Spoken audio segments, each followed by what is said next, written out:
What is Gideon Moi's political future without the father, the former president Daniel Toroitich Arap Moi?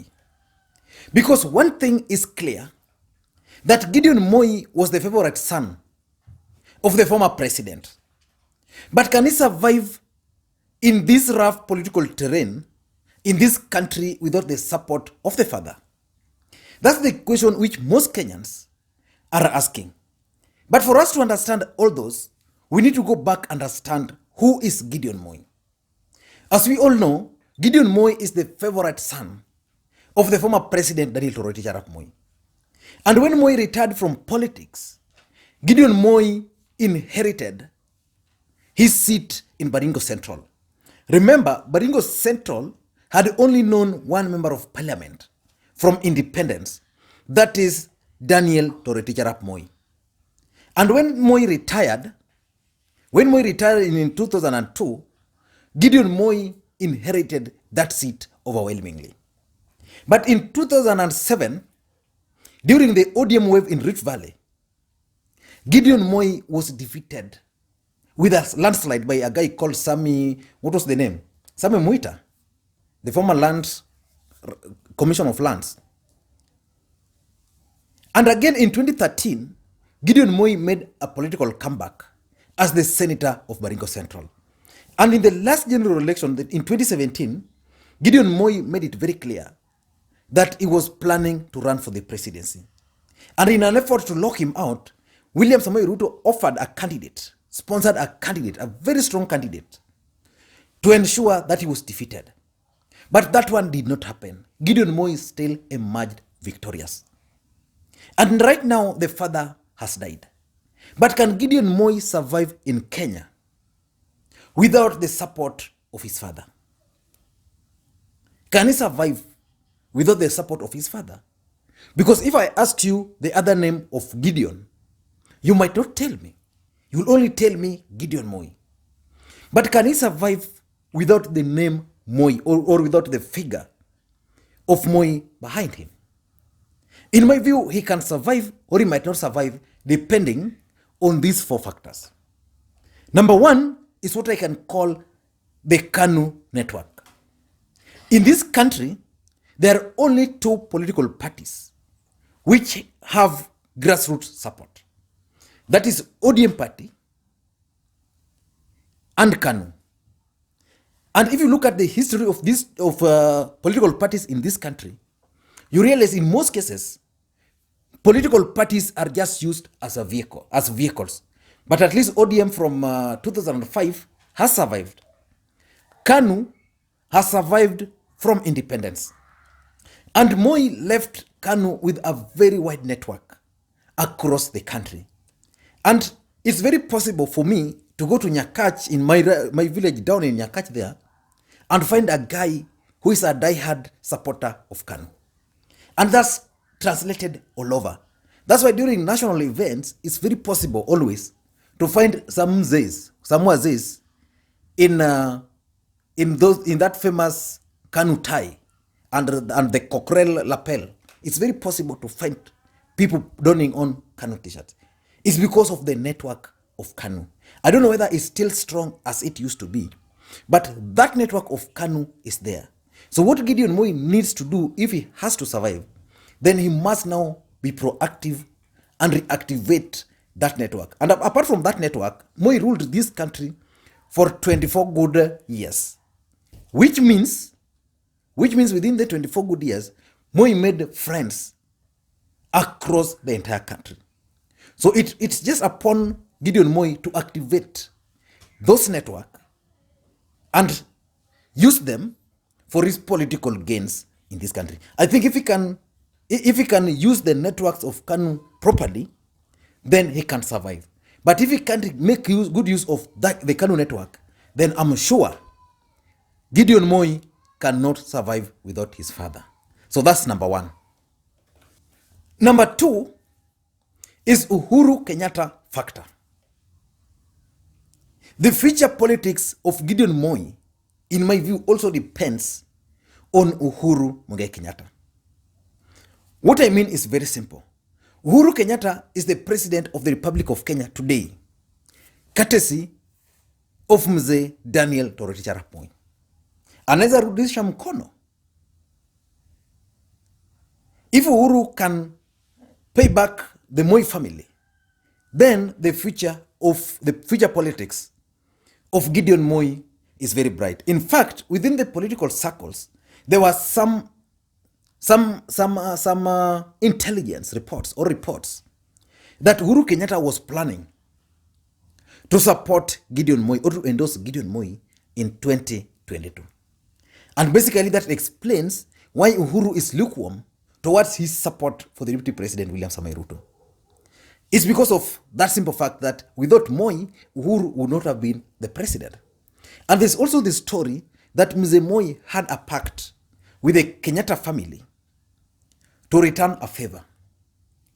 And that Moi also had a pact with the Kenyatta family to return the favor by ensuring that the presidency went to the Kenyatta family. And the Kenyatta family also had an arrangement with Moi to return the favor by ensuring that another Moi family member becomes the president of the Republic of Kenya. I don't know how true that is. But of course, Kenya is different. The Kenya of today and the Kenya of yesteryears are different. The Kenyans of today will not allow such kind of endorsement to happen. But Uhuru Kenyatta can strategically use the state machinery, which is at his disposal, to support Gideon Moi's political future. What I mean is very simple. Gideon Moi did something which is very good. In 2017, he avoided the temptation of merging KANU with Jubilee Party, which means as things stand today, Gideon Moi has a political party. And he supported Uhuru Kenyatta with that political party. And Uhuru Kenyatta is a former presidential candidate of KANU, which means he can still return that favor to Gideon Moi. Whether he's going to succeed, if Uhuru will do that or not, we can't tell. But that's a possibility. The future politics of Gideon Moi is also, in my view, directly depends on the moves Uhuru Kenyatta is going to pull between now and 2022. So that's number 2. Number 3 is what I call William Ruto factor. It's very simple. William Ruto and Gideon Moi are competing for the Rift Valley voting bloc. And William Ruto is already controlling that bloc. So it means if William Ruto will succeed, politically speaking, in 2022, then it will mean the politics of Gideon Moi will be lost. And the same is vice versa. If Gideon Moi will succeed in 2022, then the Deputy President William Samoei Ruto's politics will come to an end. Because the two guys are in competition. So if Uhuru will decide to support Gideon Moi, then the chances of that impacting negatively on William Samoei Ruto is so high. But if William Ruto will succeed, politically speaking, in 2022, then Gideon Moi should forget about politics, at least for now. So basically, the politics of Gideon Moi will depend on how William Samoei Ruto is going to play his politics between now until 2022. So it's that simple. Because I don't see the two guys working together. And because in politics, you don't rule out anything. I want to believe that these two guys can complement each other in future. For example, Gideon Moi has a political party called KANO. DP Ruto doesn't have a political party anywhere. So if Uhuru can decide today to betray William Ruto, then Gideon Moi can decide to donate KANU to William Ruto. Then Ruto can contest on KANU. But they'll agree that if Ruto is running for the presidency, then it's only for 10 years. Then he will take the mantle after the DP in KANU. But I don't think the DP would want to be associated with KANU. And therefore, these two gentlemen will definitely compete bitterly in Rift Valley.